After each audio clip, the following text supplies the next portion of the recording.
And we are live. Welcome to Marketing Adventures with Carmel, as always.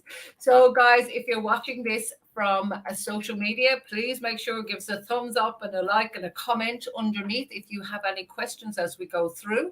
Alternatively, if you are on YouTube, please hit that subscribe button and the little bell so you'll be reminded as we bring you interviews with inspiring and real business builders and exceptional entrepreneurs who have often overcome some of the hurdles that you may be experiencing right now to build their business. And they have so much gold to share, which my guest today has amazing gold to share. So why reinvent the wheel, right? We also bring you tips, tricks, and insights from these guests and their experience. And, make sure that if you are watching this even later to ask questions, because we'll come back and answer them. Myself or Sue will come back and answer them. So today's guest is the amazing Sue Raffan. Imagine we've been living in Perth for so long and we have never, ever met before. So welcome, Sue. Thank you so much. Yeah, we have 186 shared friends. So yeah, and we had never met before until recently. But that's okay. Let me introduce you correctly and not just throw you in there. So today we're going to be talking about the 5 secrets to growing your business online. And here's the kicker. Even if you're still learning, quite often we wait till everything is perfect before we start doing it. We went, our website's not perfect, or, I don't know everything I need to know. Well, you don't have to be. So you can still grow your business online, when you're still learning. You can grow while you're still being coached, and it doesn't have to be perfect. So let me introduce the amazing Sue properly. Sue is an empowerment coach, life coach, trainer, keynote speaker, magazine contributor, and podcast guest speaker. Hence, she's on my video podcast. Language, communication, and connection are her superpowers. And she's learned to uniquely adapt her skills to feed her success in an online business. Now, I'm not going to tell you what online business Sue is in just yet, because I'm going to chat to Sue and we're going to really dig into those 5 steps or those 5 secrets to growing that business online. We all know so many people have moved online right now. It's making it increasingly difficult to be seen and heard. So Sue has some great things she's going to share with us. So Sue, welcome, and thank you so much for being here today. Thank you so much, and I appreciate the opportunity and to be able to, spend 30 minutes with you, just exploring the options of online business, because if this little guy is not making you money, then it's stealing your time. I love that. That's amazing. What a great start. So let's just see, Sue, just go back a tiny little bit and tell us a little bit about Sue and how she has come to where she is right now.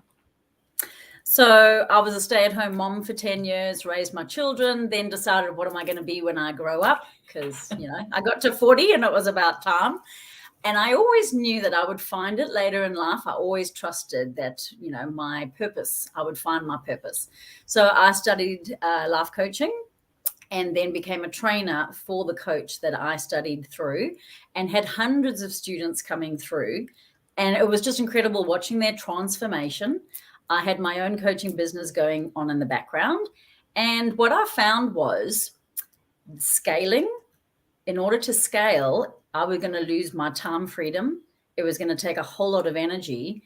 And many coaches burn out because you are it. You are the whole business. Yeah. And so it was in 2019 that I explored the possibility of an online business before 2020 hit. And of course, my ego was in the way, going, hang on a second, but I'm a coach and I'm better than this. And, blah, blah, blah. It took me a while to work through my own headspace. Yeah. Because mindset is everything, isn't it?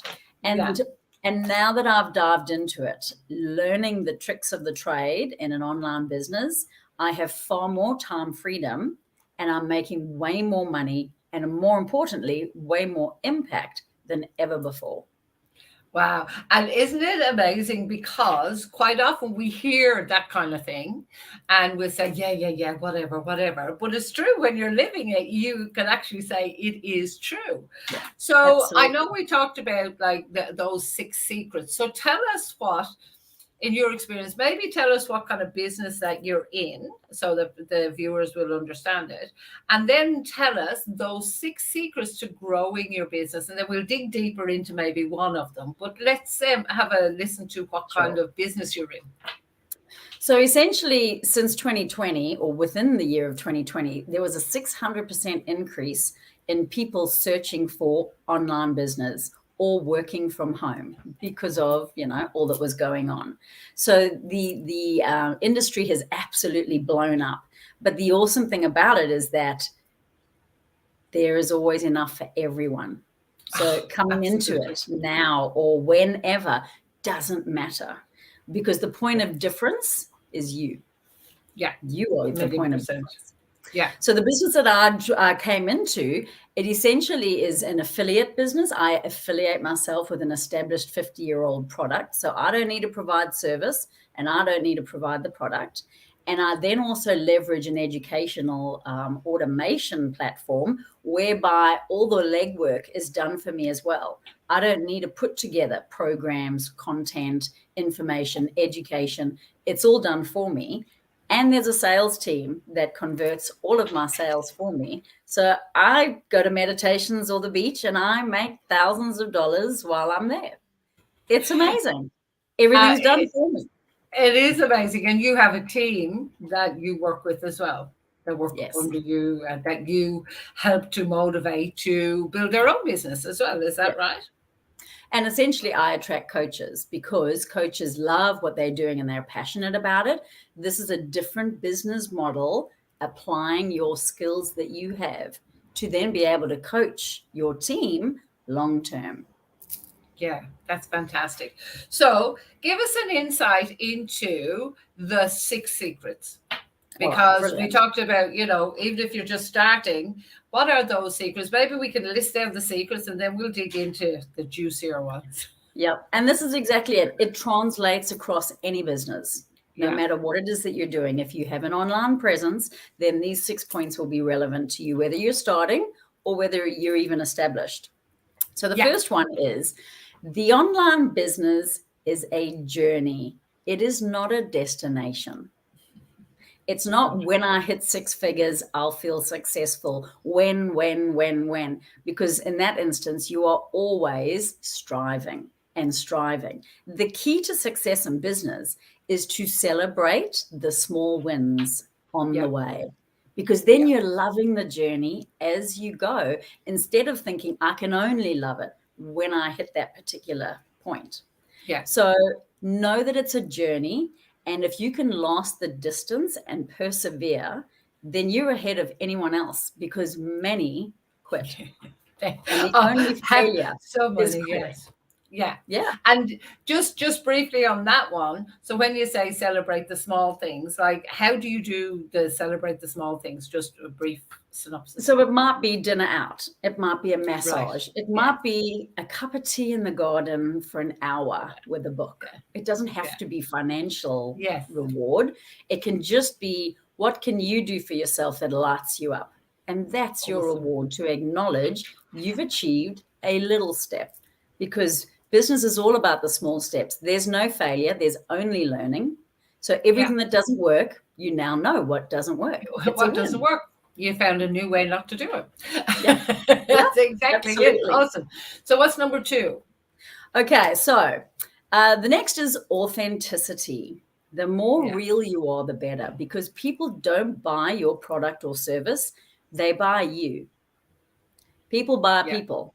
People buy on emotion, and then they logic it out afterwards as to whether they do or don't go ahead. But at the end of the day, the more authentic, raw and real you are, depending on how comfortable you are with, going there, people don't want to see you polished, perfect, getting it right.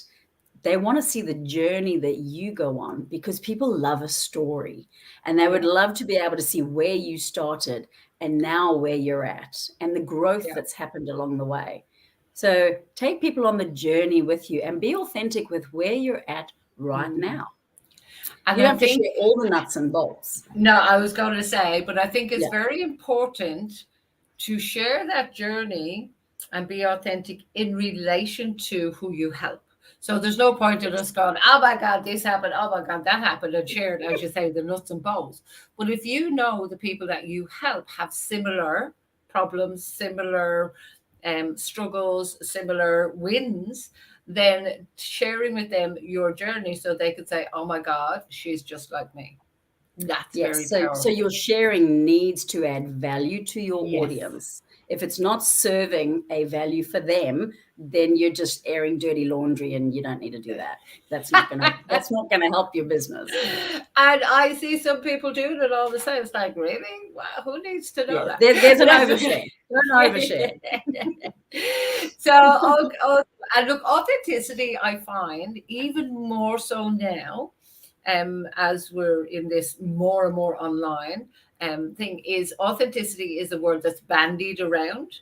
And that's why I kind of put that distinction in there, because some people think authenticity is showing them every little nooks and crannies of your life. Well, it's not. Yes. It's about showing them how they can achieve, because you're doing it too. You've done the same road, and it's being honest and about that. Cool. And so what you want to do what you want to do in sharing your truth is you want to say that this thing happened. You don't need to go into detail. But what people really want to know is, what did you learn? What did you learn? And how did you get over it?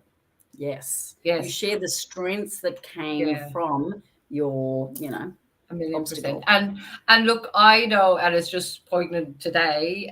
Today is the anniversary of my dad passing away 5 years ago. And tomorrow is the anniversary of my mum passing away 4 years ago.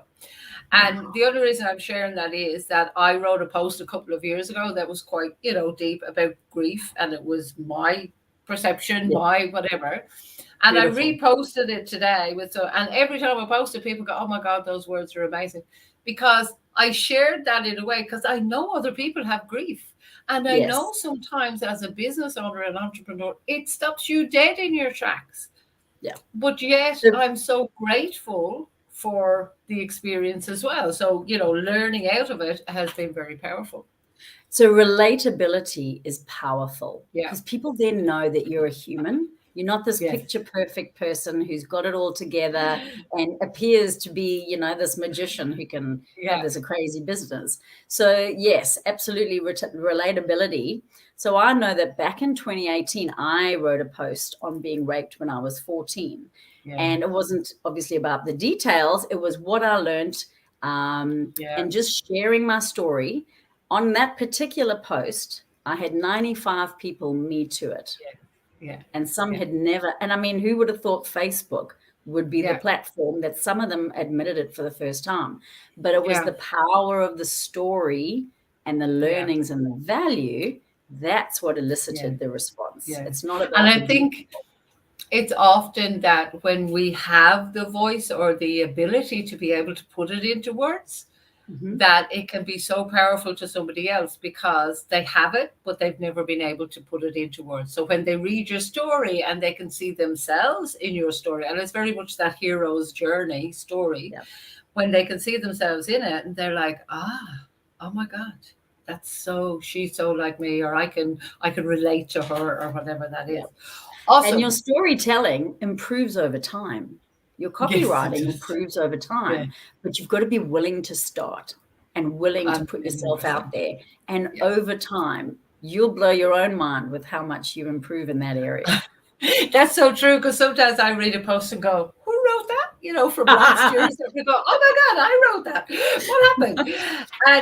And I say to my members all the time, the process is the process. Even for copywriting, even for writing a story, there are the steps in the hero's journey. There's a beginning, a middle, and an end, but there is a structure to it. So I'm a brain dumper person. I'll just go, let me write it down. Don't stop that creative process. And then I bring it back into the structure that I know so well. And the process is the process. It's just bringing people on this. Awesome. So what is number 3? Right. Number 3 is judgment and external validation. So living in a time where we have no true dangers, like back in our caveman days with saber-toothed tigers, the only real danger that we suffer now, and hugely so, is social danger. Yeah. We are so concerned with upsetting other people, or, people pleasing, or needing validation, worried about judgment, but know that your judgment of you is greater than anyone else's. Oh, absolutely. Yeah. We are so deep into our own inner critic at times. Yes, absolutely. I love So the that key one. for that is, in business, you see so many posts about spread kindness and compassion and that sort of thing. Yeah. Kindness and compassion needs to start with you. Celebrate yourself along the way. Yeah. Speak kindly to yourself when something doesn't work out. Mind the way you talk to yourself about yourself. Yes. And just that Beautiful. shift in language will encourage you way more than telling you can't do this. Who are you to think you can run a business? Yeah. This is never going to work. Yeah. And I we all call have it. it's This the is itty the bitty thing. shitty committee. Don't let the I itty love bitty it. shitty committee come to town. The itty bitty shitty committee. I love that. But the thing about it is that people have an illusion, and I think I did a live on this the other day, that, maybe you and I have all our shit together. That's why we're here and we're successful doing whatever. And I actually did a live about that going, I'm sometimes, the squirrels are in my head having a freaking rave sometimes. They're going mental. And my partner would absolutely tell you, because sometimes I'm not quite, but almost rocking in a corner going, oh my God, I can't do this. It happens. The difference is, as you get used to it, you start getting more and more evidence, internal evidence that, hang on, I felt like this before and I did do it. And I actually achieved this, this, and this. And I think that's where, and looking in the mirror, doing some mirror work is really, really powerful. Yeah. Like, for example, I'm sure you're the same, you have children, but sometimes I look in the mirror and I go, oh my God, I actually am so grateful for this body. Is it perfect? No. But has it kept me going up to here? Yes. Has it birthed 3 children? Yes. Yeah. There's things as simple as that to make sure that you're changing that focus of that language. So I love you brought that up. That's amazing. And at the end of the day, it's about how are you showing up? How are you Yes. showing up? As long as you show up, then you've done better than most. Yeah, absolutely. So number 4, what's number 4? Okay, so number 4 is imposter syndrome. All we right. all have this imposter syndrome because comparison is the thief of joy. We go on social media and we see what others are doing and how good their profile looks and what they're posting and all the rest of it. But at the end of the day, you have your own brand, and your brand is you. If you have a social media account, you already have a brand, whether you acknowledge it or not. And your brand is unique to you. And people want to know the real you. They're not interested in you presenting yourself as someone else who's successful in the space. So the key is to trust yourself, trust your judgment. Don't give it away to other people thinking they've got it right. Do it your own way and trust that.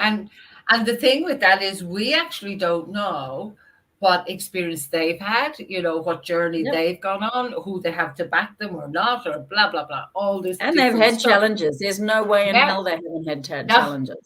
Anyone ever tells me, oh no, I've never had it, it's like when somebody gets married and they said, oh, we've never had an argument. I go, yeah, well, I love motherhood. It's just so good. Yeah, for that first 5 minutes. Or when you go on honeymoon, I remember an elderly lady in my hometown saying to me when we came back from honeymoon, how was it? Did you argue lots? And I was like, no. She said, you're a bloody liar, because everybody does. And I was like, oh, heck, could she read my mind? Was she there? But that's it, because we're afraid to be honest.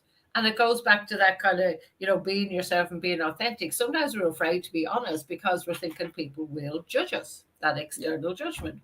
So, okay, so what's number 5? So number 5 is, so in business, the key is attraction over targeting. You don't want to spam people by going into their DMs and verbally vomiting all over them with your offer when you don't have a relationship. The key to online business is relationship building. There's a reason why they call it social media. It's about being social, establishing a relationship, getting to know somebody, because, just approaching them and telling them what it is you do is like asking to have sex on a first date. I love it. I love it. I love it. Nobody wants that. Nobody Nobody is going to even gift you time. Watch this thing for me. Well, why would I give you my time? It's like asking me to give you dollars. Yeah. You ask for an hour of my time. You're asking me to pay you $60 when I don't know you. Why would I? Yeah. So the more you develop a relationship with the person that you're keen to get to know, whether it be for business reasons or not, relationship building is the key to success online. Absolutely, 1,000,000%. And because online has taken over so much from in person, like we've lost that kind of connection as in touch and feel, but we're using video all the time, and it absolutely does make a difference to that know, like, and trustability that people can get to feel you, hear you, and actually know what you're talking about.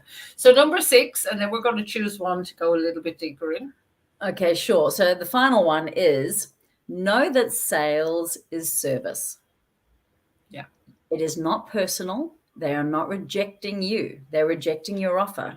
So if you're going to serve a prospect, it's because you've been curious enough to know what their needs are.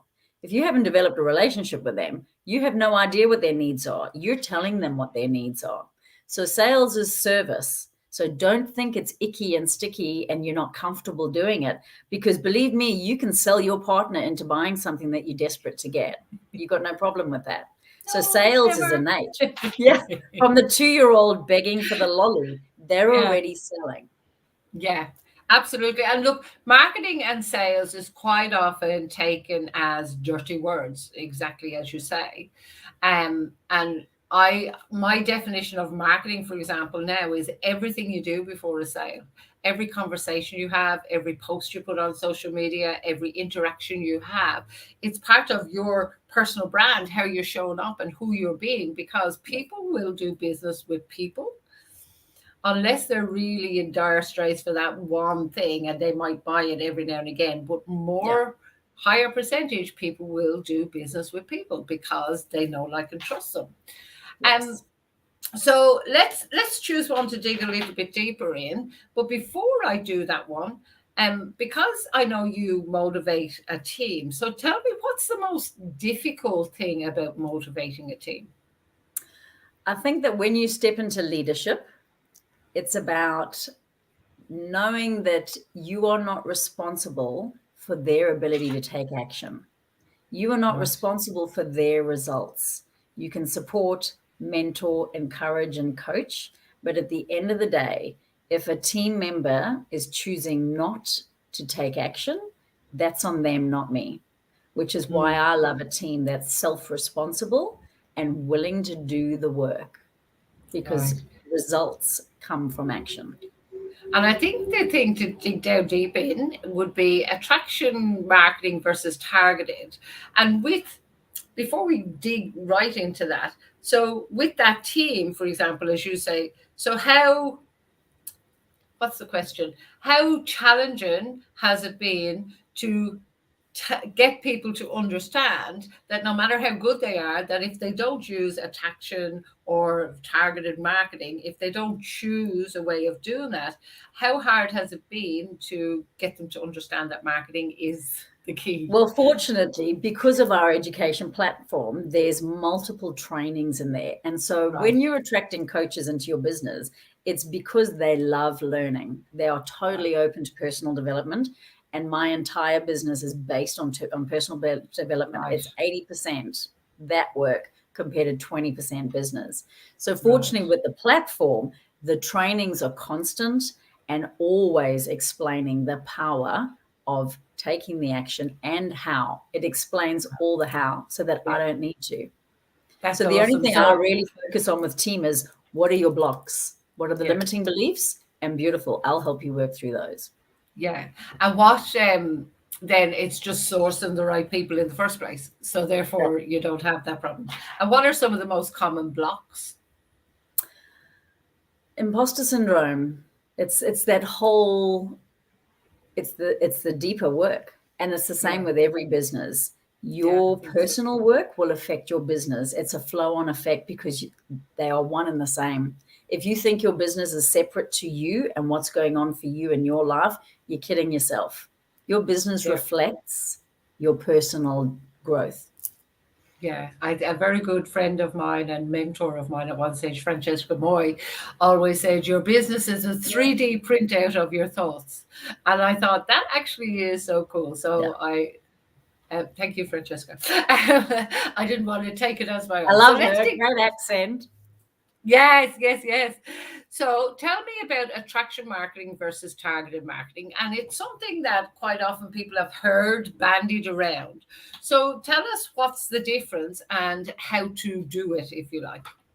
So in our community, when we are talking marketing, we don't refer to an avatar, which is often what is referred to in traditional marketing. Yeah. What we refer to is soul-aligned tribe.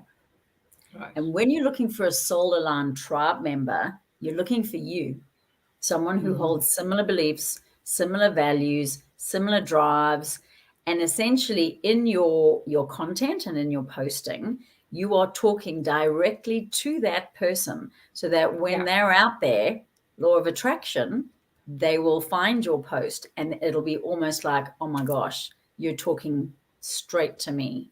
So the Yeah. attraction marketing is you want to attract a particular type of person, and that's who you're talking to in your marketing. So when you do, so I do talk about avatar. Anyone that knows me probably knows that. But I would actually say the same. You're talking directly to them, and 9 times out of 10, your avatar is actually a big component of you, anyway, and similar beliefs. But with that said, what would you say? So targeted marketing is more going into their DMs, putting out your promos or whatever. Yeah. Whereas attraction marketing, and this is what I see sometimes, is people say, "Oh my God, look what I've done! I have so much free time." Blah blah blah, because you know that that is what your soul tribe person needs or wants as well. Yeah. Is that what you Yes. mean? Is yeah. Yep. And so your post can be talking about your lifestyle. It can be talking about the things you love. So let's just say I'm crazy about horses. If I'm talking about horses, I'm going to attract others that also have an interest in horses. The more I'm sharing of my values, my beliefs, my interests, my passions, my success, the more it's going to land for someone who goes, oh my gosh, she loves all the things I love. What can I do to work with her? What's she Yeah. doing? Let me find out more. And then people are coming to you as opposed to you going to them. You're not Yes. needing to seek your market. Your market is attracted to you and they want to play with you. And it's behind that is also the sharing with that, but not in an egocentric way, as in, oh, look at me, I've got all this money. It's like, oh my God, I've built my business in a way that I can, for me, Yes. sometimes it's, I put stuff up about the garden because I'm out harvesting stuff in the garden. Beautiful. And it's like, I have this time to do this because I've structured my business so that I can go out and do it. So it's much Yes. more that kind of thing. Yes, so it's in never all of it. ever to impress. It's to impress upon people what's possible. Right. You're only ever inspiring. You're not bragging. Yeah. So how do you, just because we're digging down on that, give us an insight or a tip onto how do you, as a newbie, so somebody watching this that says, oh, that attraction marketing sounds much better, how do they start doing that without that push feeling of brag? Beautiful.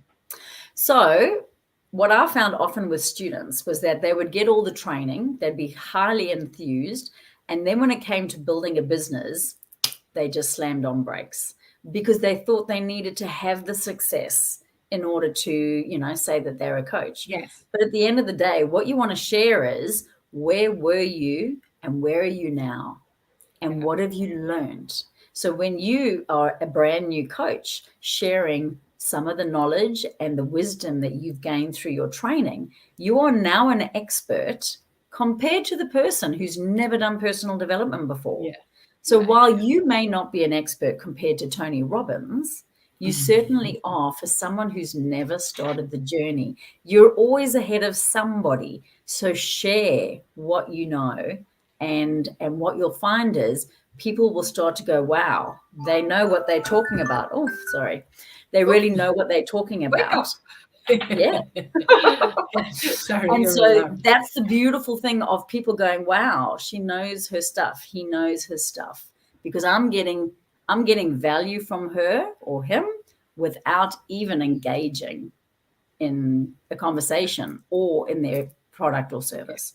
So, for example, for your service and product or service, you don't actually go out and say, "Join me, join me, join me." You just talk about this amazing life you have in front of your audience that you know is your tribe. So, Facebook groups, for example, it's really important, and I impress upon people all the time. They go, "Oh, I have to do Facebook, I have to do LinkedIn, I have to do Instagram," and go, "Where is your tribe that you need to talk to? They're on Facebook. Well, talk to them there.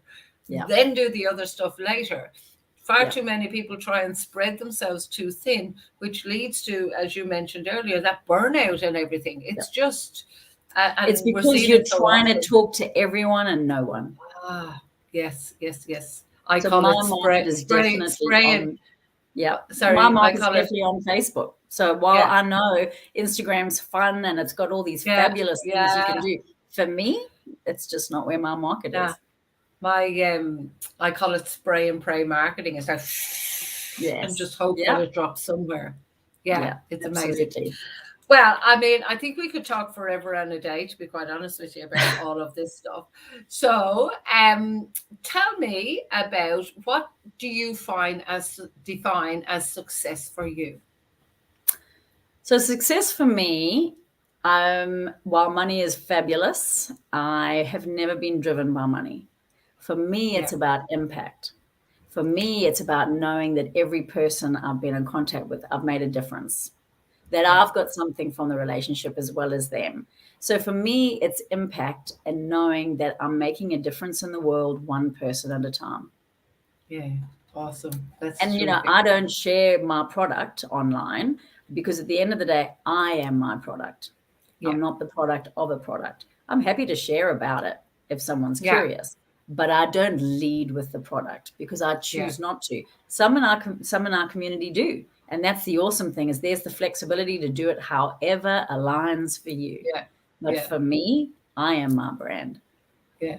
Awesome. I think everybody is their brand, whether it's not about, I just spoke to somebody just before this interview in Nepal, actually, in Kathmandu, because that's what we do these days. And we said that, she said, branding, we were having a conversation about branding. And she said, I talk about branding as in the person and the brand and the thing, not about the colors and the aesthetics and all of that, because there is a whole personal brand. Like, I know in Australia, I'm the grey-haired granny with an Irish accent that used to be not techie and now she is. I know that, but I also use that because I was the tech phobe. So I think it's important to actually have that distinction between the traditional branding, and it's an assumption that's made when we use certain words and language. People go off with their idea of what the brand is, but you've meant this. And then there's this complete mismatch in that communication, which can be, Tell me, so for you and in your business, what part has video played to increase or decrease, or has it improved it for you? Well, video essentially is how our business is, how we convert people into our business. So it's where the education happens. So webinars explain exactly what it is we do, how we do it, why we do it, and that then converts people to take the next steps. So video is key. Yeah, and video for your marketing and everything, I'm guessing, because especially now, everything is about TikTok. Look at TikTok. Everything's about video. If it's not moving, not, thank you. I'm like that. There's the explorer in me. I have a very exploration brain. Is going, oh my God, I want to play with TikTok. And I'll go, Carmel, stop. Because it's just another thing. It's not where my audience is hanging out, although sometimes I doubt it. I'm watching a few of them. But it's just another thing. And I know well enough that the thinner I spread my message, the less likely. I want 100 of my tribe watching my how to make a promo video course. I don't want 1,000 of some other tribe being entertained by me. Yes. And that's the And I difference. suppose your social media platform is wherever you find yourself most. Yeah. Yeah. If you're on TikTok Yeah. all the time, then that's where your audience is. Don't be they love saying that to me. I watch both. Oh, No, that's okay. Because I'm always watching videos, I'm always right. looking at reels, for example, or I'll Yes. see little TikToks or now YouTube. And it's interesting to watch the different platforms, how they bring stuff out to compete. So YouTube now has YouTube Shorts, which is something that is to actually go Compete. with reels, to compete with reels and to compete with all these Yes. other kind of videos. So Instagram, if you want to put a video up that you've already made, it only can be 60 seconds. There's all these things. Yes. So it's interesting to see how the platforms are progressing and evolving and growing and changing. They have to keep up with each other. Well, but the doesn't that CEO also proves there is enough business for everyone? Oh, absolutely. That's what people say to me. Oh, that's another thing. And I'm going, hang on. If you've got doctors, how are there so many doctors in the world? It's because you will go to the doctor that you want to go to. You don't, and one will specialize in one area and another one is just a GP. And I don't mean just a GP, but you know, if I have a heart problem, I want to go to a heart specialist and make sure that. And you won't go to the cardiologist who's got no bedside manner. You'll go to the guy that you kind of go, okay, I'll trust my heart and trust my heart to you. Yeah, exactly that. Cool. So we're coming to the end, as I said. So thank you so much. What a question. There's two things. Number one, I'm going to ask you the last question, and then I'm going to put up some information so that if people want to connect with you, they can. So the one question I ask people always at the end of these interviews is, if you were not doing what you're doing right now, what would you be doing instead? Nothing. Like I've said to my husband, I'll never retire from what I'm doing because I absolutely love what I'm doing. Yeah. I just wouldn't stop. And it is who I am now. They're not separate. It's not even stop. It's more about. So I actually asked Francesca Boyd this question. I interviewed her. She said, "Oh, I'd be in a resort somewhere, one of the holiday places that I love, and I'd be running the resort." Okay. So what am I wanting ideally to do is, once my kids have finished high school, my husband and I are going to rent out the house or leave them in it, whatever, and we're going to leave and just travel the world indefinitely. Because I can still operate and work from anywhere in the world where there's internet.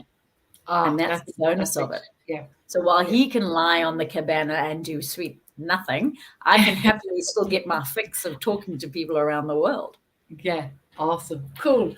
So it's been amazing having you. So tell me if people want to contact you, and I'm going to pop up your Facebook here. Is that the best place for people to contact you? Yes. So feel free to reach out on Facebook in my DMs. And otherwise, I have my website, suraffancoaching.com.au. Happy to connect at any stage. Awesome. So that would be amazing. Thank you so much, Sue. It's been amazing having a chat with you. Guys, remember, again, if you're on social media, if you're there, give us a thumbs up. We did get a little comment from Lucia. Lucia was watching. Give us a thumbs up. Give us a comment or question. Just tag myself or Sue, and we'll make sure that we answer that. If you're watching on YouTube, same thing. Ask a question. Just put the @Carmel Murphy or @Sue, and we will get back and make sure we answer that question. Make sure you subscribe as well so that you can get alerted for the next time we have these interviews. But for now, Sue, thank you so much, and it's bye from me. Thank you so much.